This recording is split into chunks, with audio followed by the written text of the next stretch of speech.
We have decided to launch our new swimwear line on the April 10th. We're still trying to work out the kinks in our manufacture process.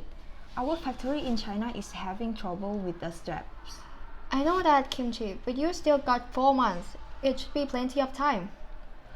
It could take another 6 months to fine-tune our manufacture process.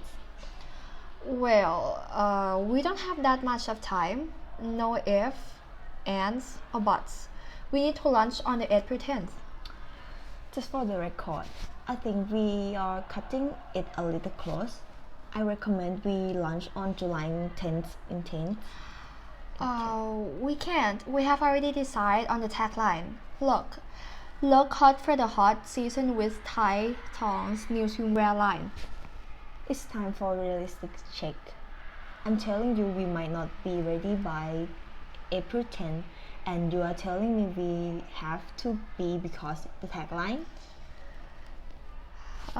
Kimchi, now is the time to step up on the plate and get the job done. Well, I'm going to be working down to the wire. Just do whatever it takes. Just make sure we have got 1 million bikinis and swimming trunks in factory by the April 10th on the deadline. I'm going to have to run the factory 24/7. That's going to be a lot of overtime pay.